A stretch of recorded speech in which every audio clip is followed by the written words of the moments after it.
I've been working recently on the inadequacy of language, in the sense that there are many forms of expression which can engage the emotions, and that language has limitations which are shown up inside language.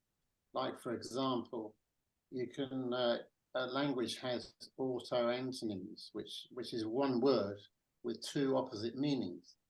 So you can say the moon is out, which means it's illuminated. And you can say the light bulb is out, which means it doesn't work, it's dark. So you've got illumination and darkness both contained in the same word. And that led me to think of other examples in nature where there's automatically three conditions. Something has its positive and its negative, and what you might call the now, an illusion. You know, it's interesting when it comes to the question of archive, and there's much to say about, Chris, about what you just said, and there's much to say about the larger text that you sent us. And we should do that. But since David just raised the question of the archive, I would like to say that over the last few weeks, I've been working on a script about the production of 2001: A Space Odyssey between the years 64 and 68. And I wrote a book about that, which happens to be on my desk because I'm working on the script, which came out in the 50th anniversary of that film being released. That's in 2018.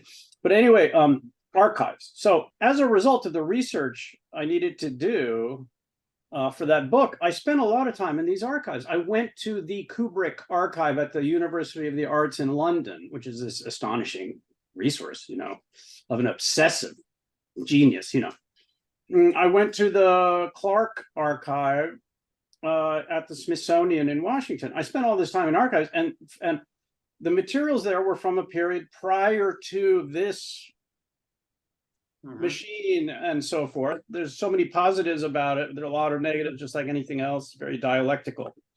As a result, all the communications were on paper. They were preserved, So I spent all this time looking at the archives, and recently, because I'm writing the script, I made a document called Grand Synthesis Timeline when I wrote my book.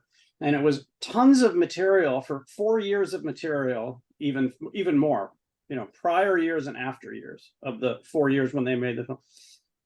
And it just had all the high points from the archives, and it produced a matrix of communications and personalities and dialogues and discussions, And the result was, so David said, where are we? Is it now? Or, what is now? So the effect of that is I get to go back to that now, And of course, if you're writing a script, and the intention of the script is to dramatic feature script, actually dramatic. It's for a potential TV series, but the intention of writing that script is, in fact, to recreate that now in 64, spring of 64. So I've been living in spring of 64, and I was aided in that by having all that material from an archive. If I didn't have all that material from the archive, which I'd researched years ago, and I resuscitated here and in my screen and my documents, then I wouldn't really be able to live there the way I have been in the last few weeks. So all of that is to say, this question of the archive is very alive for me lately, because I'm really literally benefiting from literal archives, I think if you apply that idea of the three dimensions of that word, archive, that it's a kind of a bridge to the future, because it enables you to create something new that wasn't envisaged at the time.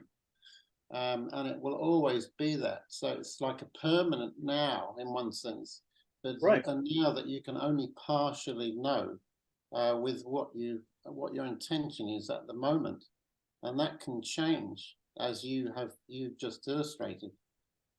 Well, that's so true. And another thing that I noticed, and I'll shut up about the my script project, but Another thing I noticed when writing it is that the characters, I know these characters fairly well from their communications, from knowing some of them personally. I knew Arthur C. Clarke personally. I know Christiana Kubrick, the widow of Stanley Kubrick, personally. I spent many hours talking to both of them. I spent enough time with them so that I know how they, admittedly as older people, but how they communicate and how they think and so on. But what I would like to say about that is that when you're writing a script, and it doesn't have to be utterly factual in the way that a trade nonfiction book has to be sourced. You can't make things up. I mean, it's just not doable. Whereas with a TV series based on events, then you can.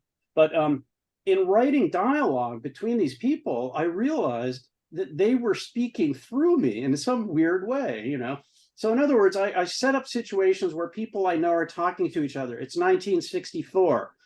They're across a table from each other discussing concepts that are baked into 2001, discussing concepts that Clarke worked with in his fiction, et cetera, et cetera. And stuff starts to happen where the characters take over and they speak, you realize that, okay, that person really might have answered in that kind of cheeky, ironic, funny way, rather than it's not like dry stuff on a page, they have to be alive, right? So again, because of the archive, I have a shot at doing that, and it's kind of like a bouillon cube. You pour in the boiling water, you let it, maybe you get some tasty thing, I think the brain, when you have that degree of familiarity or the resource, your brain starts to elaborate or take on the identity and pursue it further. So it comes alive in you again in 50 years later or whatever. Right, and also language is a way we have empathy, and fiction is a way we conceive. I mean, novels, for example, famously are arguably the way that certainly the way I started to realize, oh, there's another consciousness there. I have to be aware of how these other people are thinking. Novels put you in somebody else's brain. You realize, oh, they're thinking much as I think. Right, and so and that's what language is about as well. So since we're talking about language.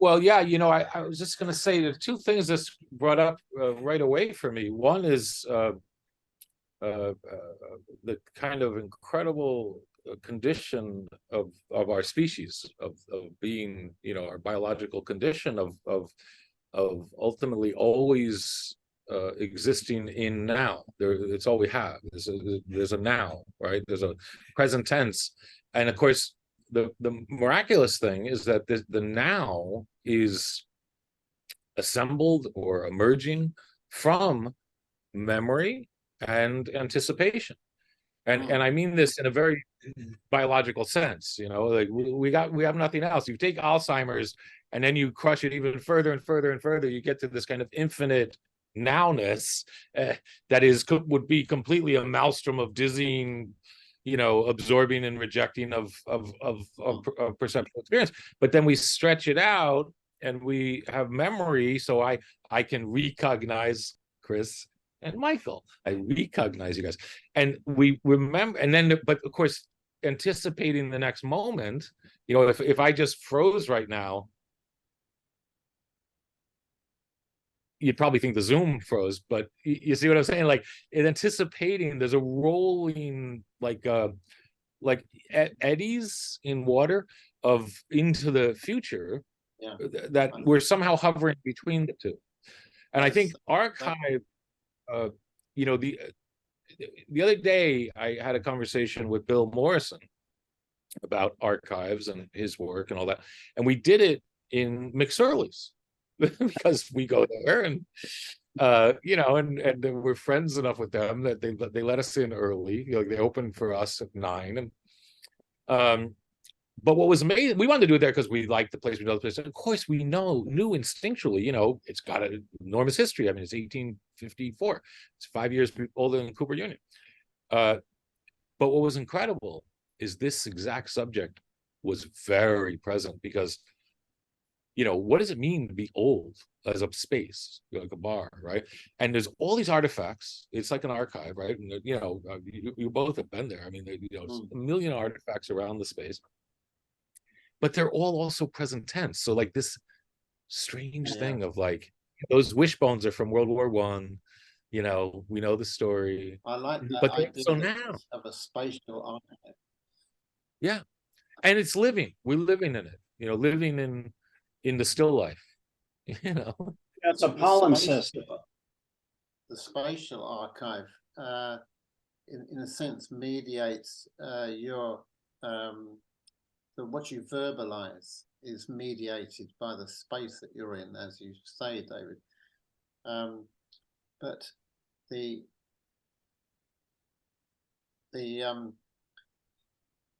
space, the expectation that occurs in that space allows you to see or understand what you see and understand.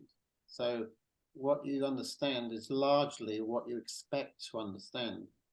And that's why every now and then you go wrong, like as Dante says, you know, midway through the journey of your life, that sort of thing. But every now and then it goes slightly off track, and that's when you notice it. It's very interesting that we continue to use that story, which is, I don't know, 500 years old, but just as present as ever. Yeah, or Homer. I mean, the Odyssey. I mean, I was talking about 2001. It's riffing on Homer's Odyssey, you know, which goes back to pre-written language, incantated, I suppose, language, before the written word, you know. Yeah. I've been interested recently. It's often, well, it comes up all the time that talking across from somebody, you know, two people talking at each other is a very different experience to the kind of thing three of us have done, where you talk and walk inside a museum or inside a space, and that space, those objects, they kind of influence subconsciously what you see and therefore what you expect, because so what you expect is changed by the environment. And that's what's so wonderfully refreshing about it. Yeah, absolutely. By the way, Chris, one of the things that you were writing about in that nice, you know, I guess it's 4 or 5 page document you sent us, it was about how language falls short in many ways, and your example was music. And you know, and I have to admit to a little bit of a level of incomprehension about that, because music is a language, you see. And so it's like, you know, which reminds me of something that Kubrick said, you know, when he's asked to, I'm sorry, I'm living in Kubrick's head these days, but we're still within the archive theme here. So, you know, Kubrick was asked, you know, please explain, can you explain more about the film? I mean, what does this mean? What does that mean? And his answer was, you know, if I had had anything else to say about it, believe me, I would have put it in the movie, you know, as in the movie, you know, the thing itself, right? The thing itself is it, you know, that's it. And the same with music, you know, I mean, so describing music, trying to describe music in words is really jumping to another, you know, it's a translation. Whereas the music, sorry, point is that music can go further, can, if you like, it can reach the parts that other things can't reach. It taps into emotions that you don't have words for. You can have emotional experiences which you can't really explain or can't verbalize. And so the limitations of language are very interesting to study, because that shows you where language falls short and something else takes over.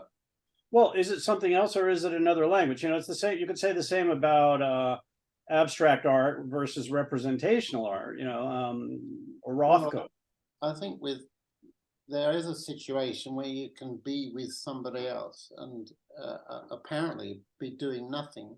The fact that their presence is there means a lot to you on an emotional level. even if you don't think about it very much. But the fact that they're there and, you know, compared to when they're not there is vastly different. It's very difficult to explain that. And I think you can't, it's difficult to put that into words apart from describe it from the outside.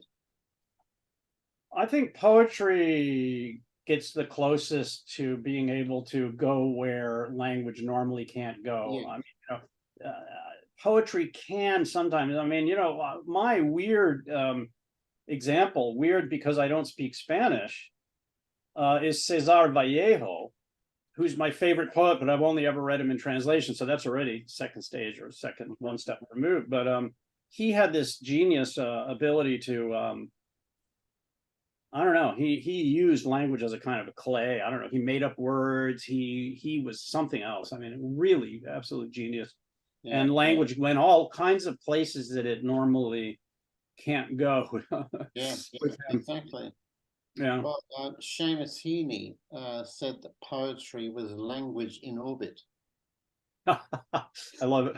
I thought you'd like that one. Yeah. You know, this morning I happened to be doing a listening non-critique, something that Chris and I started 20 years ago at RISD. And I was doing it with I was doing it with Michael Harrison, a musician, and his group. You know, he's teaching raga online, and he's been doing it since COVID started. And you know, every few weeks, whatever, every other month, we do a listening non-critique with them, and it's amazing because it's all musicians, and we have these wild exchanges about the exact things we were just talking about music and language. And it was something that happened that is worth sharing, because I think we were near something relative to the question of atmospheric thought as atmospheric. I often think education itself is largely atmospheric. You know, it's not the curriculum, it's the atmosphere that, you know, that people transform in. But so there's one gentleman in Delhi in India, shared a piece, a music piece, but it was a film too. And he had been up in the Himalayas, and he, with a friend who does these stop motion photographs, I mean, you know, films.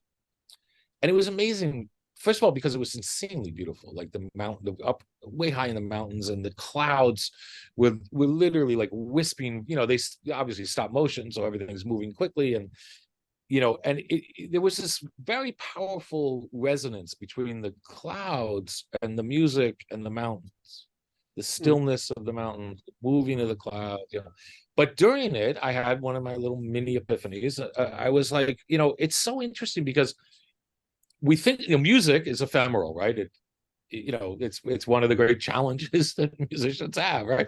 Many other things, you know, I mean, everything's ephemeral ultimately, but you know, poets write things now, literature is written, film is recorded, and you know, things recorded, they can be re-experienced. And music, of course, can be recorded, but largely its creation is it appears and disappears as quickly as it exists. So I was thinking about the clouds. And then I had this weird thought that, like, not only do we know that in a different time frame, we go to geologic time or anything even close to cosmic time, the mountains are also ephemeral, right? I mean, they're, you know, in a totally different duration. And then but the weird thing was like, okay, so the mountains, you know, like geologic time, you know, hundreds of millions of years, and the clouds, like, you know, minutes or hours, right? And then I thought, but wait a second, the clouds actually, even though they're here and gone, they've been doing that forever, for the same amount of time of geologic time. So it's just what they're doing is different, but they're as ancient time as the mountains. They're both, you know, it's giant duration. They just exist in a different transformation. The way we experience time has an analogy to that as well. That I came across this idea or this concept a couple of weeks ago that I thought was really interesting, that we generally live our lives with a concept, well, at least in the West, a linear progression. We move forward. One thing happens after another, and that's the way we go when we're active, normal life. But when we experience a severe grief or a loss, time changes and it ceases to be a linear progression and it becomes horizontal. In other words, it joins everything together in the same moment. And the fact that we have the capacity to do that means that there's more than one way of experiencing time. Yes, I totally agree. Yeah. By the way, well, you know, somehow that brought me, I want to throw this to Michael, between what I said about the mountains and the clouds and atmospheric, I was thinking about, and maybe what I think when Chris said the moon is on or is out, I was thinking about the moon is on. Switch it off. Yeah, the moon is on. Sorry, Close the moon. Open the moon. No. I was thinking about Io and Europa. And what does it mean to think about them as an archive of the solar system in another time, right? Meaning they're capturing in two radically different times the continuous youngest surface in the solar system of Io and the cracking of Europa, and that the pushing and pulling of them is somehow capturing this unbelievably complex movements of our solar system. And then the resonance, as Chris pointed out in his text, is resonance. You know, one of them goes around once, the other goes around twice. Actually, the innermost, Io goes around twice for every time Europa goes around, correct? And it's in this resonance. Yeah, but you're right. Sorry? A settled relationship. It was quite an unusual example in the universe that there are many situations where moons orbiting planets can tend towards that, but then it doesn't work and it goes off again. But the Io and Europa and Ganymede system seems to have settled and become apparently, fairly long term in that relationship. But I think what David was saying about their role as an archive, Europa and Io, it does depend on them having a close gravitational connection, that they have constant friction with each other, they have constant interaction. Well, it's also the outer large planets. So Ganymede and Callisto are both slightly larger physically than Mercury, the planet Mercury. They don't have more mass, but there's a lot of gravity yanking. And then Jupiter is the biggest moon in the solar system. I mean, the biggest moon of the sun, also known as a planet. So it is definitely the pushing and pulling and pushing and pulling and flexing all the time of those moons that Galileo discovered that is causing all of that. And Europa is a palimpsest of many, many millions of years of cracking and recracking, and it's absolutely unbelievable visually. And then you're right, Io has a continuous resurfacing of the outside from the inside. It's just constantly cycling. Everything on the outside goes back inside and it comes out because of all that gravitational kneading. Yeah, very interesting. I was drawing a similarity there with an aspect of language where you look in language for a musical property. Language used really well has a musical property, and music in the universe is created by gravity. So there's a similarity there between the orbiting of Io and Europa and the fact that gravity causes that interaction and that rhythm. So that's where it comes from. That's one source. I think there are other sources of music out there, the way a star is continuously hosing material out into the universe. The sun is constantly changing. It's like improvising all the time. It's the great jazz musician of the solar system, continuously you know, and I suppose that, you could say that might be gravity or anti-gravity. It's what's escaping from the gravity, one of the forces. But David, what you said earlier about clouds versus geological time made me think about an insight I had when I was, I like to go to the Adriatic, the Croatian Adriatic, and specifically Dalmatia. And if you look at the map of Dalmatia, you see that there are three very lengthy, skinny islands. They run east-west, roughly east-west, and then there's a peninsula that wanted to be an island that also is a very long, skinny. It's basically an island, but it is attached to the mainland. So there are four. So there's Korčula, there's Pelješac, the peninsula there, and then there's Hvar. Okay, and then there's Brač, which is a little bit more of a big lump. My point, though, is, I go to Hvar a lot, and I like to sit up on a high hill on Hvar, and I look at the sea. And when you look at the sea, you see today's waves, the waves produced by the Mistral that was this very afternoon. And then, as the sun gets at a lower angle, you see that underneath those waves are counter waves that are going this way, which came from the Bura, which came from the south yesterday. And then if you keep on looking, you'll see waves from 2 days ago or 3 days ago when the wind was blowing from the mainland, and it's all there. It's all there, And meanwhile, I'm sitting on a ridge of stone, which the only reason it's called an island is because there's that water, but it's part of a waveform of rock which builds to the mainland and becomes this big mountain range, and those are waveforms as well. It's just that that's geological time, right? Yeah. So, it really is kind of fascinating when you think about it. Everything's energy, everything's moving. There's no fixed point.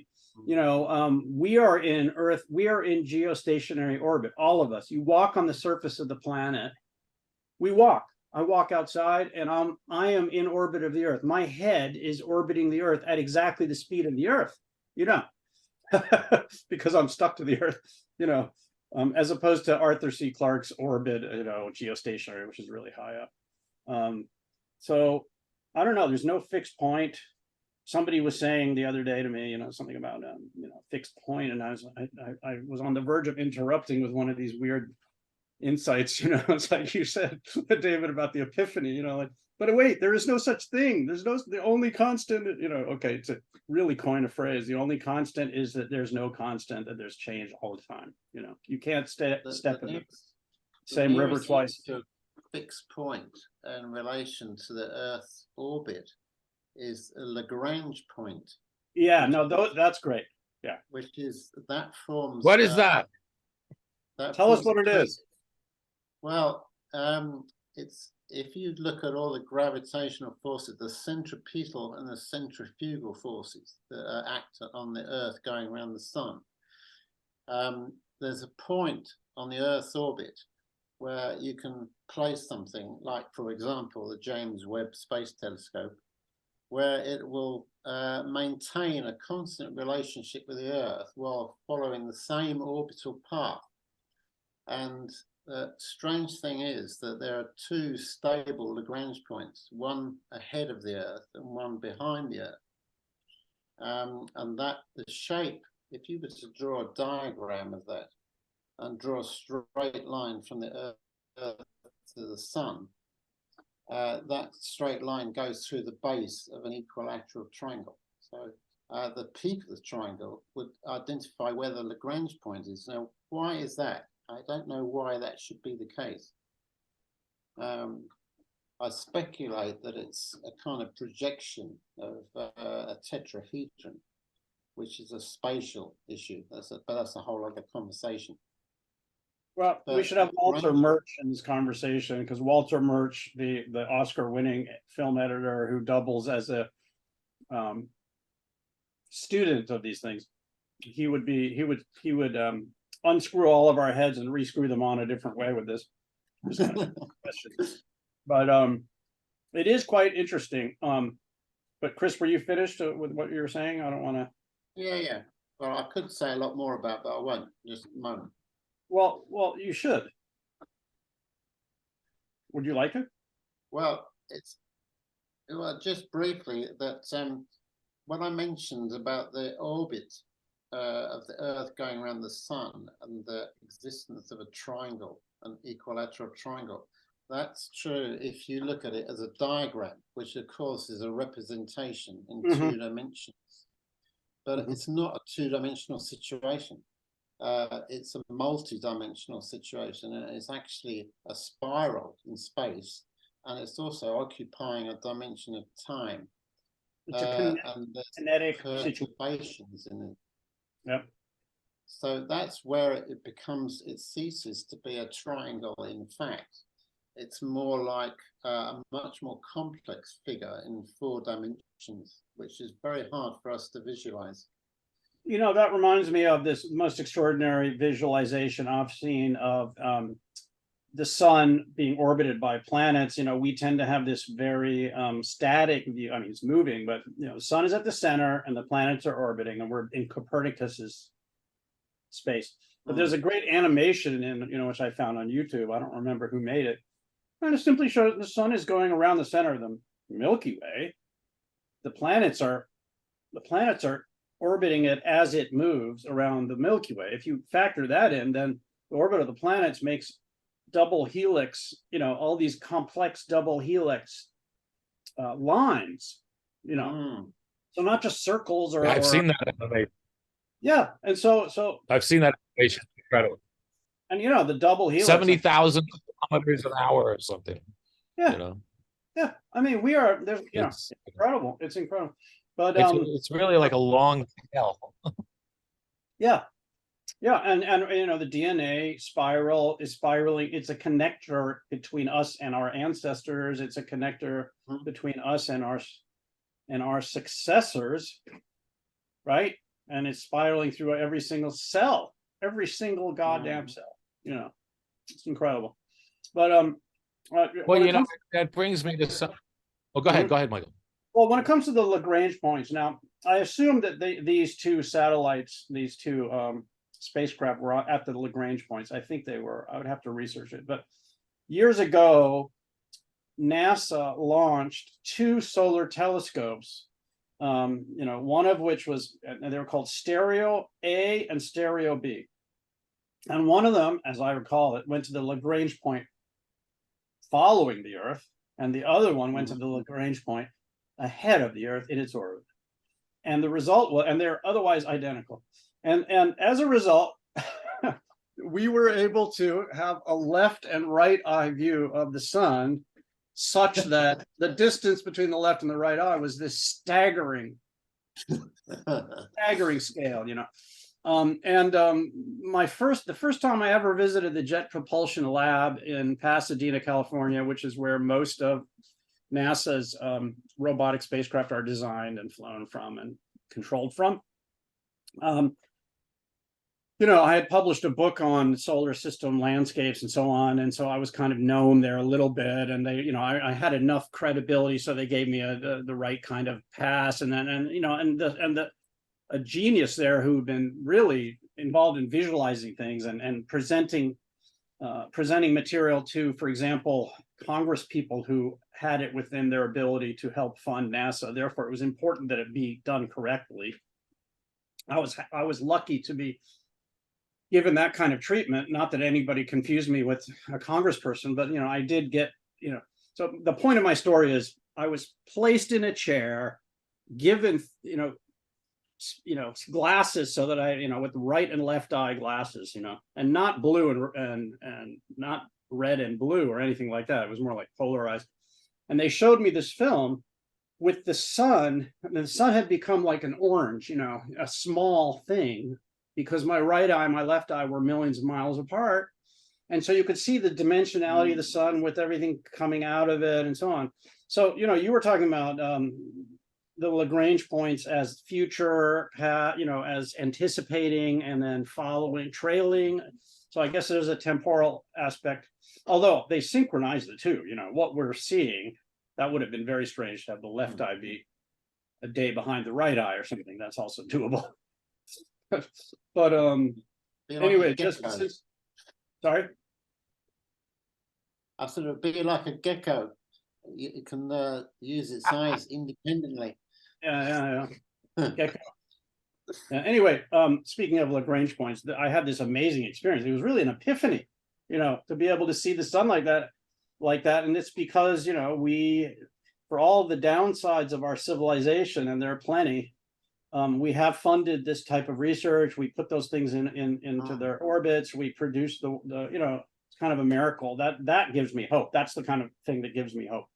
That having that kind of research being done and so forth. I'm hesitant to even try to share this because I'm not going to remember any of the technical parts. So I'm just, but what you just said really reminded me of an incredibly inspiring moment we had with James Green, your friend from NASA. The chief scientist of NASA, recently retired as such, but he did it for decades. And I had done this thing with him, I guess last year. I invited him to a Zoom with our engineering students, and it was really kind of incredible.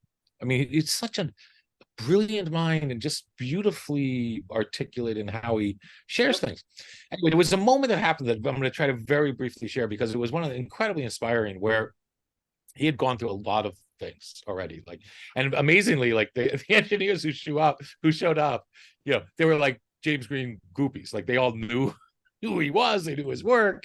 I had no idea that they did until they started saying, they were asking, and he loved it. They were asking him incredibly detailed questions, because they're engineers, and line item budget changes that happened in different missions. You know what I mean? They followed the history of NASA's work.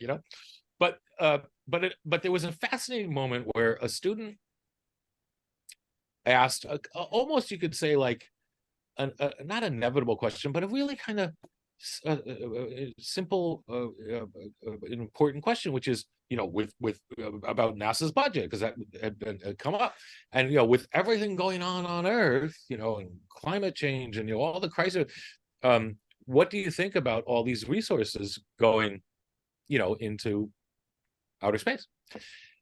Now, normal question in a way, right? His answer blew my mind, and I will never forget his answer, because I learned something profound. I mean, first of all, of course, he did explain, and I'm not going to remember the details, how tiny NASA's budget is compared to all these other budgets. It's infinitesimally small compared to military and this and that and the other thing, right? But the key was this: he then, in incredible scientific detail that scientists would understand, directly took on the climate question. And he said, listen, let me take you through a history. And he said, because in 1957, this happened. And then in 1963, this mission happened. And he went through, I'm going to say something like 7 to 9 missions over 40 years. What he was doing, that I can't replicate, but I can describe, is each one of them was putting together a piece of our human capacity to recognize that climate change was happening. Right. So this mission, we learned that X, Y, and Z chemicals created this kind of gas. This mission, we learned that the Earth is actually surrounded by this kind of gas. We discovered the ozone layer. Right? Meaning, and his point was very deep, because partially it was leaving is how we understand where we are, right? This large overarching point. But there was also something else. It's really, in a way, an intersection of things that the three of us have spoken about, because part of it was about the solar system and Earth. Part of it was about the transformation of consciousness through experience, where he literally said that basically human capacity to register and even recognize that such a thing like climate change was possible and, oh my goodness, happening, was completely the assembly of these 9 missions. That this brought this brought that. We didn't know this chemicals exist. We didn't know that this was happening. And by the end, he said the realization that we have a crisis was the product of 40 years of NASA exploration. And I was like, I was completely blown away, because he was saying, so imagine if we keep going. We have to keep going, because there are more realizations, more shifts in our capacity, our conscious capacity to register, recognize, and transform these crises. If we keep going, if we stop going, we're cutting ourselves off from what is very possibly the restorative solutions. They're probably right around the corner if we continue to make these missions. And I thought of the speed. It's like the grown-up version of walking and talking together in the museum and allowing the space to mediate your consciousness. Yeah, and it's also very similar to an incredible observation by Konstantin Tsiolkovsky, the great Russian spaceflight theorist, who came up with, you know, the equations behind escape velocity and multi-stage rocketry, while the Wright brothers were still trying to figure out what building would be a good bicycle factory. I'm not kidding. Pre-flight, he said in, I think, 1903, Earth is the cradle of the mind, but humanity cannot remain in its cradle forever. And that has been wrongly translated, and it is kind of the mission statement of the space age, you know.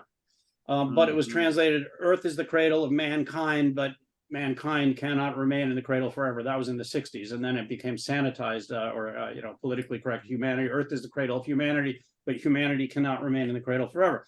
So I went to my mom, may she rest in peace. She passed last week. And she was a scholar of Russian, and she translated Sergei Khrushchev's memoirs about his father, 700 and something pages. So she translated Russian into English, and I sent her that quote in Russian. I said, Mom, please let me get to the bottom of this. It was like 5 years ago, 6 years ago. What did he actually say? And she said, and I said, is it mind? What is it? And she said, oh, it is, Earth is the cradle of the mind, and humanity cannot remain in its cradle forever. And that's so important, you know, because it's about consciousness expanding. It's not just about, we're going to go out in our spacesuits, which, by the way, he also designed in the early knots of the 20th century. You know, he designed airlocks and spacesuits and so on. I mean, it's absolutely unbelievable, visionary. Yeah. Anyway, so I think what I've always said here, and what Jim demonstrated there, seriously, it was an unforgettable experience for me. I've said for many, many years that the crises of our time, you know, you take the largest crises, fill in, you know, are crises of comprehension. They're crises of understanding. Yeah. You know, and that's why we need, if you know, my work in education, I mean, I believe in it as an art in a way. And the arts of teaching and learning for me are ultimately about broadening the spectrum of experiences that we recognize as education, so that we can transform our consciousness relative to the crises. That's the work of trying to transform the crisis. Yeah. Childhood's end. Can I say this? I think this is where language comes back in, because the story of things to ourselves. We have to. You broke up, Chris. Can you repeat that sentence? In some. Can you say that again? You froze. We have to express ourselves. We have. Go ahead. You're on. We have to tell the story of what we know. Okay. We have to tell the story of what we know using words, and the words are not up to the task. We have to acknowledge that.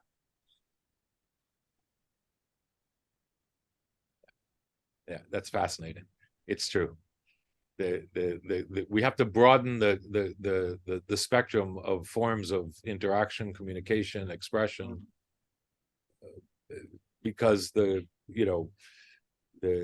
infinite complexity of our situation exceeds any singular mode of communication. We need all of them.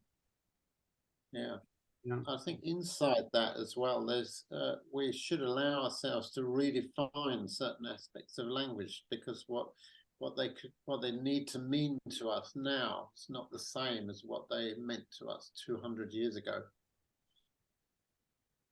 Yeah, I love the observation somebody made that English, that Shakespeare acts as a kind of a sea anchor to English, that Shakespeare is so contemporary because Shakespeare was such a genius, and also because he was such a genius, he keeps our language within comprehensibility range to his language forever. He will always be with us because he's so brilliant. You know what I mean? Yeah. There's a gravity field. You're talking about gravity. We are English. The English language orbits William Shakespeare in a certain way, at a high orbit, at a lower orbit. That's a very special skill, because if you contrast it with over specialized language, you get to the stage where people don't understand that, and it doesn't have a long life. It becomes a kind of jargon, whereas something that's reference Shakespearean English, it's not jargon, it's kind of long lasting. Well, it's jargon to some of the eggheads at MIT. It's like, well, why would I spend time? Yeah. You know what I mean? I mean, the reason I say that is I had that year when I met my friends from MIT, a few years ago, and I spent a year at the Media Lab, and every Wednesday we had a meeting in the morning, and everybody sat there and explained what they were trying to do with their work. And the first couple times I sat there, I had culture shock, because so much of the language being used was filled with acronyms that I didn't understand, filled with concepts I didn't understand. It was all people who had spent their entire, conscious lives studying technologies, processes, chemistry, biology, genetics, you name it. I mean, so many things that I, as somebody from the humanities, just did not get, even though I write about science and I'm fascinated by science. And so for the first couple times, I was just like sitting there. I felt like, wow, I really felt culture shock, and then I calmed down after maybe the third Wednesday. I was like, okay, just count to 10 and try to get it. And I also learned some things maybe. But if you ask them about, to die, to sleep perchance to dream, they would be like, oh yeah, you're trying to get at that with language alone. Or so you're trying to tackle these concepts just with language? Is that what you're trying to do? Well, not me. That's William Shakespeare. Oh, yes. Okay, well, good luck with that. So because there's so many specialized languages out there, right? I think Carlo Rovelli, who's a very well-known writer, is certainly here, he's managed to corner the market in scientific explanatory writing. But even he's been criticized for using references to Dante too much. Mm-hmm. So he has to recourse to Dante's narrative. More power to him, Yeah, I mean, we need more humanities and science, and I don't know if we need more science and humanities. I think that we need more humanities and science, to tell you the truth. Yeah, there's enough. I totally agree. There's enough science everywhere around us. There's enough technology around us. Yeah. The humanities are being shortchanged. Let's face it. I increasingly believe that the humanities are I often say, maybe I don't know if you guys have heard me, sometimes when I'm in big public debates on crises, I usually preface it with a bit of talk about the humanities and literature, and then I often say, what I'm saying is I'm pragmatic, meaning a poet. and people's eyes cross, they're like, what? And I'm making the point that that the poetic imagination is, in my view, our most precise response to our social political lives, to our crises, and most pragmatic in some sense, because Agreed. it allows us to apprehend the nuance of the situation.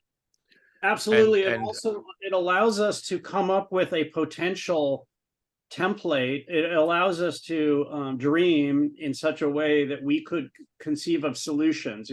It's the initial phase of trying to get to solutions. So we're back at Konstantin Tsiolkovsky, the great Russian spaceflight theorist who came up with, multi-stage rocketry before the Wright brothers and said Earth is the cradle of the mind. So he wrote this very airless science fiction, which was kind of a scratch pad for his thinking. It didn't really have well-developed characters, but it was, and then he developed scientific papers, and then finally that resulted in technologies. But so he made the comment that first you have to dream, first you have the dreaming, then you have the research, and then you have the realization of the research, right? And in the arc of spaceflight, first you had Jules Verne and H.G. Wells, 19th century sci-fi writers. They didn't have solutions for spaceflight, but they had narratives that included spaceflight, both of which involved cannon shells. Verne had From Earth to Moon, a cannon shell fired from a gigantic cannon in Florida, by the way, fired from Florida at the moon. And then they got to the moon in a cannon shell. And then H.G. Wells' War of the Worlds, cannon shells fired from Mars, and then they land and these creatures come out. Okay, so that caught the imagination of people like Tsiolkovsky. And then, Hermann Oberth in Germany and Robert Goddard in the United States. And they were thrilled by the idea of spaceflight, but they saw that this is not going to work. The cannon shell model will not work. So what will work? David, I'm riffing on what you just said. Dreaming first. You dream first. The poetry first. Yeah. Poetry comes first. Poetry, and in general, the arts are not constrained by the technology and the math. The arts are not constrained by those things. I mean, somewhat, but basically, art is pure imagination and realization of flights of the imagination. And then actual solutions and theories and scientific papers, all that comes second. That's for later. I do this riff around this, and I do it using architecture as an example, but I think it applies to many, many other disciplines of many kinds, where I just look at the language. I say, most people can agree, even the most pragmatic, so-called pragmatic professional architect could agree that architecture is anticipating inhabitation. That's not like a giant leap to and you could say the architecture is, meaning like the room you're in, the chair is anticipating you sitting in it, the couch is anticipating you sitting in so architecture is anticipating. Then you can also say architects are anticipating inhabitation, meaning they're sitting and they're trying to anticipate inhabitants. And so I take that sentence and I turn it to get to what I would argue that the humanities are the foundation and substructure footings of architecture. Because if you take anticipating inhabitation, you can say imagining inhabitation. It's not that far. Anticipate, imagine. Then you can say, imagining the inhabitant, imagining the inhabitant. Then you say, imagining the other.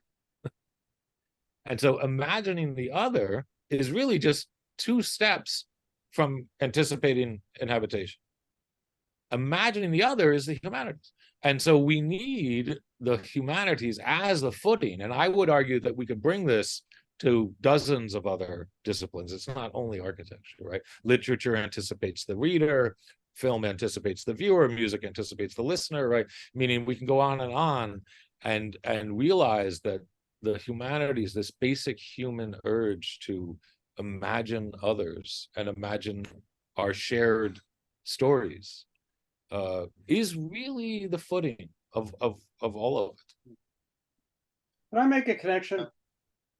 Yeah. So that made me think about how this rather provocative thing I read many years ago about how the longest continuous record of scientific research in the history of the species is not between us, back to the Renaissance or anything like that.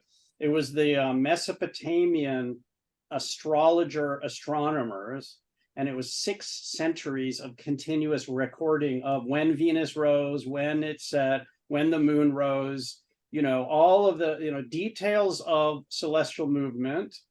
Why did they do that? Well, they did that in part for very pragmatic reasons. When do you plant? When do you reap what you sowed? But also because the king, the emperor, needed the information because of the belief system. We need to know where, and that's astrology, which we have subsequently learned is probably not quite right, and so on. But why do I mention this? Because apparently the astronomer priests, and really they were proto-scientists, they had to keep accurate records, and their clay tablets, there are a lot of them that still exist. On cloudy days, if they had a month of clouds in, Mesopotamia, they had to still know when Venus rose and when Venus set, and the king needed to know this, and they took this very, very seriously.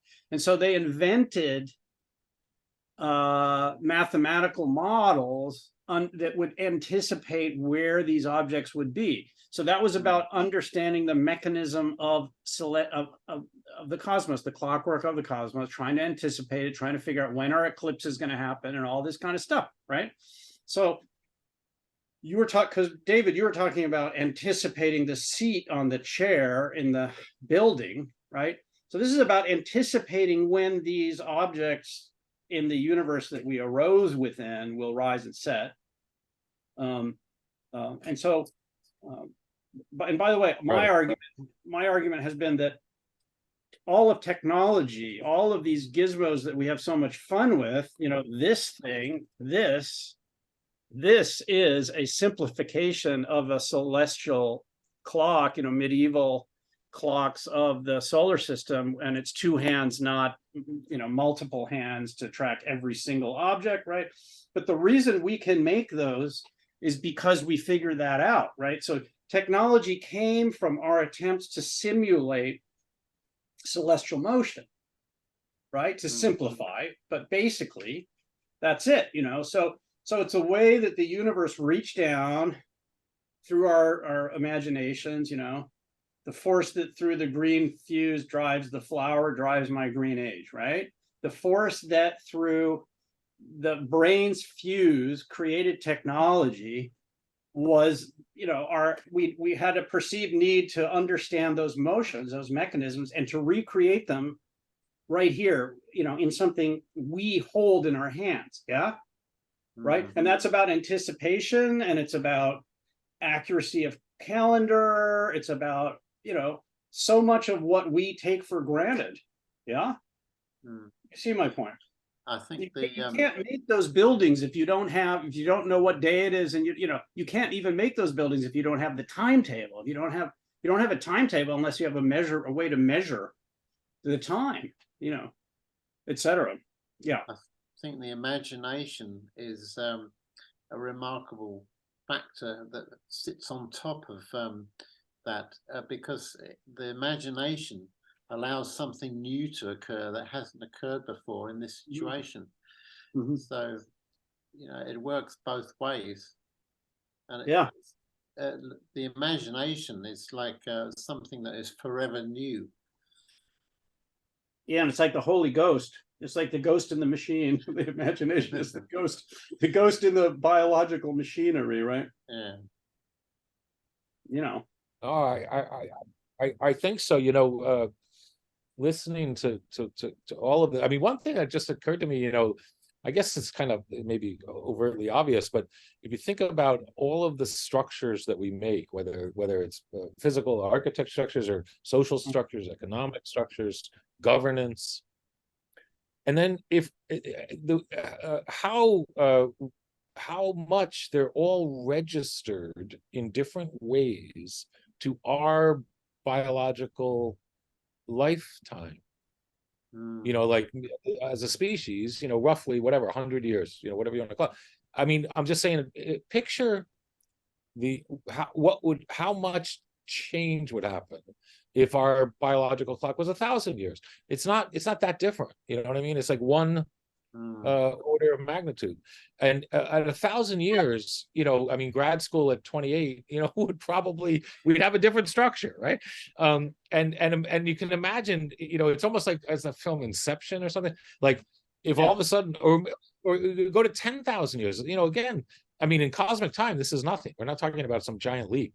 If our species was a 10,000 year time frame instead of 100, I actually 1,000 I can start to maybe possibly imagine, and probably completely inaccurately, but at 10,000 I kind of feel like it just goes all white. Like what would Congress be? You know, what would any of it be? Banking and finance and political structure, architecture.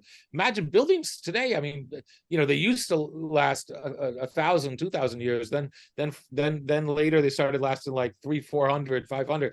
You know, now they last like 75. You know, 50, 100. You know, imagine if we lived 1,000 years. You know, there would be like milk cartons, you know, like a building. Like, if they would never stay the way they are now, but like at 1,000 year time frame or 10,000 year time frame, our architectures would be like coming and going, like we throw out the milk carton at the end of the week. You know? Really interesting. Yeah. Yeah, I had this sort of sci-fi scenario, which I never fully developed, or I haven't done it yet anyway, where you know, a spacecraft, robotic spacecraft discovers this incredible thing in the asteroid belt, and it's a kind of observation platform for observing the inner solar system by a species that can never really go there because everything moves too fast close to a sun, a star, you know, and they live for millennia, and everything is very slow motion with them, and their thoughts take centuries to form, and you know, everything's slow. And we're, you know, how a fly to us is like, I mean, how long does a fly live? 5 days, 8 days, 10 days, you know, and it's buzzing around at high speed, and you can't even, you know, you need a swatter to get it if you want to get it. You know, because it's living in a different temporal scale. And for those kinds of creatures, let's say we would be like that fly, you know, mayflies, we would be mayflies completely, you know. Well, I think we have an example, or our equivalent of that, what the scenario you just suggested is the life cycle of a whale, for example. Yeah. There are some species like that can live for 500 years. So yeah, there's a shark. There's a shark that lives for hundreds and hundreds of years in cold water near Greenland, off Greenland. Has a very slow metabolism. Yes. So whales and sharks, well, they can represent the slowest time scale in relation to us. And of course, as you say, that haven't sharks been evolving for the longest time too, Chris? Didn't you tell me that once? Sharks are the ones that are like, their evolutionary path is the longest. Yeah, the longest one I know of is the Nautilus. Saber nautilus. Which is related to I think it's related to the octopus type family, but they survived. They've survived everything that happens on all the surfaces of the earth, the surface under the sea and the surface on the land, because they have controllable buoyancy. So they go up and down in the water column, and they can avoid all the catastrophic events that occur. And I think they're unchanged for 500 million years. It's unbelievable. Yeah. Wow. I think we talked about them once before. Remember, I was talking about how the sun produces a kind of anti-temporality or anti-entropy. It counters entropy. Right. It produces a kind of localized counter entropy. And the chambered nautilus, if you take the species as opposed to the individual unit, right, the individual creature, the individual nautilus has, you know, lives I don't know how long, you know, but it dies. But if you take the species, which has remained unchanged since practically before the creatures moved from the sea to the land. If you take that as one species, then it proves my point about counter entropic, life being counter entropic, right? It's this incredibly long-lived thing, in the same way that there are certain fungi, apparently, fungi out west that have been alive for centuries and centuries. There's considered one creature. One organism. One fungal colony that I think is 3,000 years old. Crazy. Yeah. Yes. And we'll last. Earlier we were talking about language and we touched on we DNA came up, and I think we're close to it now. It's something I'm constantly meditating on, is DNA being a language, but also being substance. It's a substance that is a syntax. It's both substance and syntax. And I think about reproduction. And here, I mean, biological reproduction and mechanical reproduction. I mean, Darwin and Walter Benjamin next to each other, meaning, reproduction. It's part of the deep DNA of species, not just ours, many species. To the kind of irresistible urge to double ourselves into the world, to reproduce.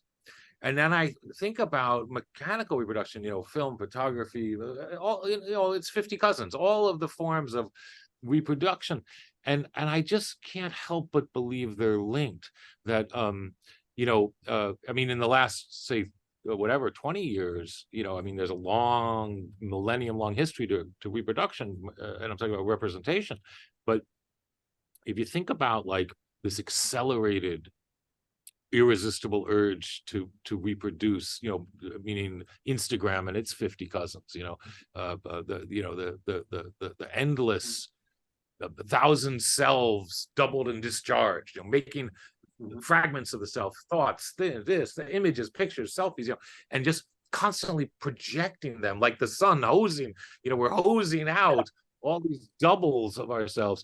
And I have to believe that these two, in different time frames, like the clouds and the mountains, right? In different time frames, these two reproductions are actually expressions of the same will to double ourselves into the world, right? It's part of what we do. Well, and also one of them may then give birth to the next, in the sense that, let's take as a plausible possibility that these early AI things that are really starting to blow everybody's mind over the last few years, and show real unmistakable signs of sentience, and which are thoroughly grounded in and schooled in on the internet, and seeing everything we have done prior to them, and yet they seem to be, there's a process whereby they are kind of taking the baton, and who knows what they're going to do or how this will work out, but they are indisputably not organic. They're not DNA. They are something we constructed, right? And if you go into sci-fi, you go into Kubrick and Clarke again, HAL 9000, you go into many other sci-fi imaginings of this. Olaf Stapleton, the great early 20th century British sci-fi author, you have, with influenced Clarke, you have this, there is this idea that perhaps intelligence could end up being, this kind of ineffable thing out there. It doesn't even need an organic body anymore. It has been refined. James Joyce said, the artist, like the God of creation, should be invisible, paring his fingernails, refined out of existence, no longer there. The work itself is left, and then the creator is gone, and so I think you're right, David. You could have, generation after generation after generation of DNA spiraling through time. And then in the end, there's a jump, the spark jumps, right? I mean, Michelangelo's two fingers, God and Adam, there's this jump, and there's the golem that we've been calling forth, takes over from us, possibly. Or lives alongside us, maybe that's the less apocalyptic scenario, that we end up with adjacent entities, that we work with and so on. That's what's happening now. It's interesting that electricity forms the link there. Yeah. There's a kind of spark from one to the other. Yeah. And that seems to be the evidence for the origins of life. It involves some kind of spark. Well, certainly energy transfers, photosynthesis, and energy being actually, there we are again with the force that through the green fuse drives the flower, right? It's the sun again. It all goes back to the energy, Yeah.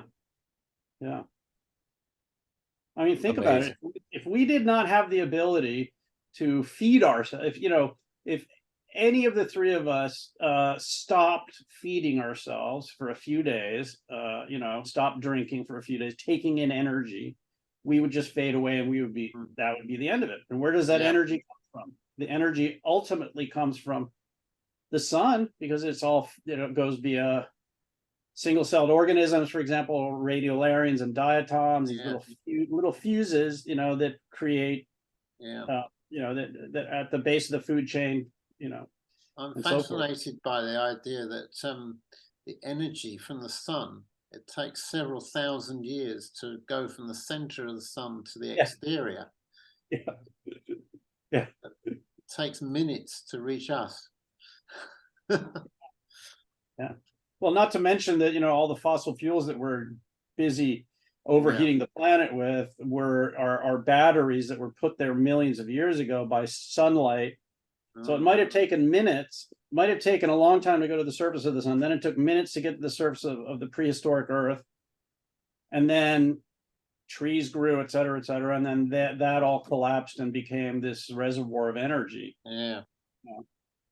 I've spent my whole life looking through lenses because my vision is not as good as it could be, and so I have this technological mediation all the time, which is helping me to see things, of course, in real time, and I run around and I see through lenses, and what has gone on with, or what we have.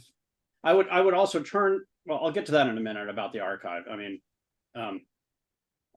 About the meaning of the archive when it comes to planetary photography. But what we have effectively with interplanetary spacecraft is the camera, which we've grown quite used to being something we can use to record something we see directly ourselves. We look through the viewfinder, we get a shot. Okay.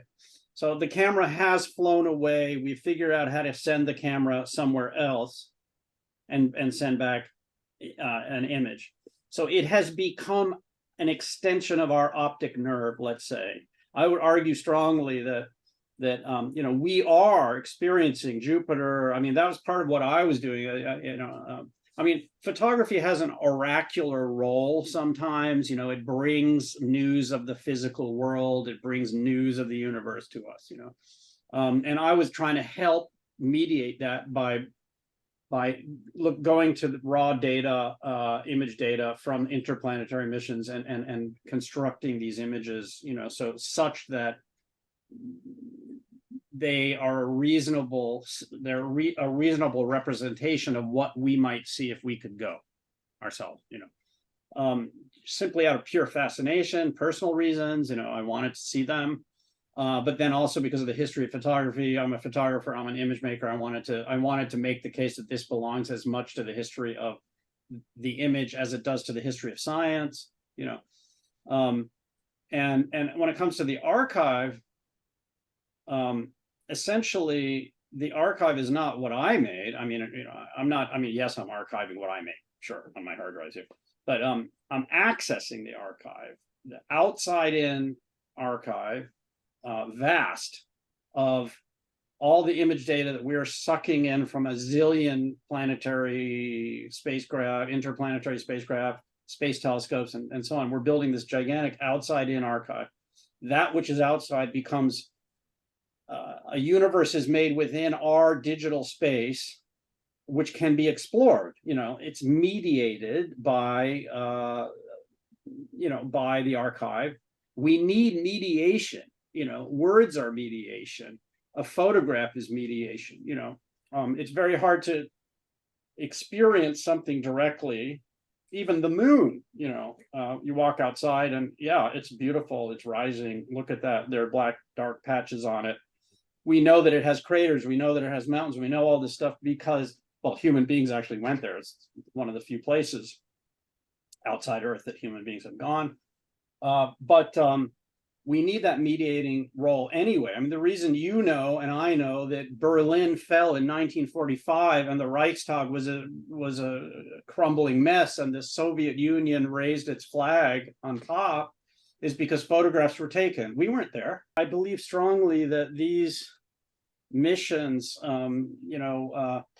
serve to extend our ability to perceive the phenomenal universe, the phenomenal reality, and when I was having fun, being a little, performing a little bit of detournement of images that were ostensibly recorded for scientific research purposes and then rechanneling them towards photography and fine art reproduction and fine art printing and presenting them in gallery environments so that non-specialists might have a chance of seeing them and perceiving them as landscape and as something a little bit outside of pure research and so on. Right. It will look different from what we've seen because we will get closer and we will have different angles of view and we will and we will walk around and we will send a rover to walk around, drive around, it will look different. It will look different, and it looks different at different scales. I'm using an electron microscope for the last, God, I don't know, 50 years. It feels like sometimes. It'll look different at different frequencies as well. It looks different at different scales. By the way, I have upstairs in a safe here, Apollo lunar samples from Apollo 16. I have pieces of the moon here. Why do I have them? Because I am putting them in the electron microscope and I'm making lunar landscapes at sub-millimeter scale. Why am I doing that? Because I want to, I had this idea that if I do it right, I can make them look like lunar landscapes, which is what they are. It's just that I'm doing it here, and in fact, you can, and they do, because, if you have a piece of lunar glass formed by an impact, therefore there's so much heat and there's energy generated that the heat melts the surface of the moon and it becomes a piece of glass, and then it's flung maybe kilometers from the center of the asteroid strike, lands on the moon, and then it's sitting there. One side of it is facing space for millions of years. And as a result, little micrometeorites hit it and all kinds of processes. The sun is baking it and then it cools down and bakes and cools for millions of years. And you look at it in the electron microscope and it is simply geology. It's a landscape, but it's at a different scale. And that kind of raises all kinds of ideas, that actually there's a smooth continuity between that scale and larger scale, somewhat larger scales, and then even larger scales, and then finally these huge scales, and then finally the entire moon, right? If you look at the moon in its entire, those black patches I mentioned earlier, naked eye observation from Earth, those black patches are actually impact craters. They are where gigantic planetesimals, huge chunks of interplanetary matter banged into the moon and created, so much energy was released that you had lava lakes. But they are impacts, they're circular. Property is interestingly called a scale independent property in mathematics. Fractal, yeah. There's a fractal logic, yeah. Yeah. It's very interesting that you get those exact same properties at all scales. Similar properties, very similar. Mm. It's also translation, right? And then we get back to this oracular role of photography. Photography is a piece of paper. By the way, you four guys, I'm staring at this screen now for the, I mean, staring, I'm not staring, I hope too hard, but I'm watching you. I mean, I'm reacting, I'm talking to a screen. It's a piece of metal and glass and LED, pixels. You guys aren't here. You're elsewhere, right? But you're alive to me, and you hear me, and so on. And the same with photography. Photography is a translation from phenomenal reality, typically, right? And what I find fascinating in my work, I realized I better start learning how to articulate this, because typically I'm just operating on blind intuition and what interests me, and I don't even analyze it as much as I probably should. But I realize that what I find interesting is I find that zone between what we know and what we don't know interesting. This frontier space between what we know and what we don't know. And typically that's the realm of science and also philosophy, I mean, this zone. But I like to go there and use the technologies that are being used to explore that zone for artistic reasons, for aesthetic reasons, not for research purposes, but I am fascinated by that zone. You see what I'm saying? And that's using photography for exploration, but of a different kind, not exactly the kind of exploration that for example, a physicist or an atmospheric scientist might be engaged That's in. exactly what going back to Richard Feynman, he introduced his lectures by saying people always ask what it is that you don't know, and he wanted to concentrate on what you do know and acknowledge that there were lots of things we don't understand. But he said people always want to know what's next, what you don't understand, while ignoring everything that you do understand. Yeah, I suppose that's right. I just was thinking it will look back to the planets looking different and everything in between that moment and now. They'll look different because looking will be different. Looking itself will change. And that's, it reminded me of Heraclitus said, man should take his place among the lenses. Think about that. You about lenses? Yeah. Man should take his place among the lenses. David, this whole business of taking our place among the lenses. First of all, I really wonder what lenses he meant. I mean, is it a metaphor about the gods or what? Because they didn't have lenses as far as we know. Although I'm not sure of that. It's just as far as we know. They did have the Antikythera mechanism right around his time, and that was measuring the motions of the celestial objects we could see with the naked eye, etc. But I had this rather mind-blowing epiphany about lenses and time and photography not that long ago, when the widow of a very interesting image maker here in Ottawa walked a group of us through an exhibition of her late husband's work. He had spent a lifetime collecting moths every summer and killing some and then scanning them at a very high DPI and producing these extraordinarily beautiful prints of highly detailed moth morphologies, the full moth and so on. And we're looking at these things and they're beautiful, and had a very interesting conversation, and got on the topic of, and some of the moths looks like two big eyes, one eye on each wing, and that is because that has scares off birds that might eat them, because they suddenly see a face. Oh no, I'm not going there.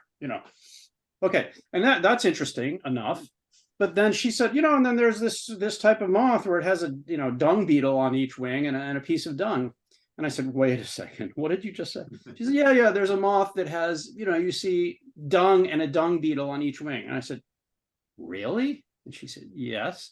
I said, would you mind sending me that? Because that's very interesting. And she said, I'll do that. And then, a few months later, because it took a while for whatever reason, she sent it to me.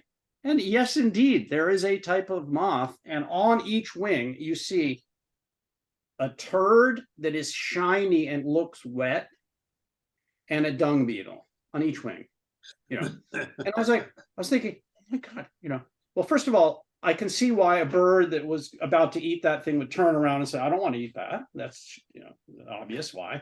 But think about the lensing that we're talking about here, right? We're talking about evolution focusing onto the focal plane is each wing, and evolution, that bird the moth that survives, that has something that looks a little bit more like shiny shit on the wing, you know, survives, and the one that doesn't have that is eaten. And so as time passes and more time passes, the everything comes into sharper focus. And by the way, it's helpful to have the dung beetle, because I guess dung beetles also taste bad. I don't know, I've never tried a dung beetle, have you? But you know, so think of that type of photography. You have a lensing, right, through time. There's no physical lens, there's no glass lens, there's no electromagnetic lens. It's evolutionary over millennia. Isn't that extraordinary? It's just mind-boggling, because when obviously the deep question of recognition and the anticipation of being recognized as a defense, right, that other species would recognize, even the eyes, you know, this is absolutely stunning. You know, Sagan has that story about the emperor's face crab in a bay in near Tokyo, or in Japan anyway. You know, where all the fishermen, when they pulled up crabs, and any crab that had the back of the crab looked like the emperor's face, they would throw it back in because it was bad luck to, you know, harvest it. And then after a while, all the crabs had that face, you know, and so, you know, the species prospered because you can't, you know, you simply can't eat that, right? So, but the dung beetle thing was the most extraordinary version of that I've ever heard of. You know, one last thing, and I'm just going to throw out there because I thought of it and I don't want to leave it. You probably both know Avicenna, the great Persian. Avicenna was sort of the giant of Persian thought. He lived 1,000 years ago, like 980 to 1,040 or something. And you know, he's a massive polymath. You know, like, I don't know, Da Vinci and Michelangelo and half a dozen more all rolled into one. And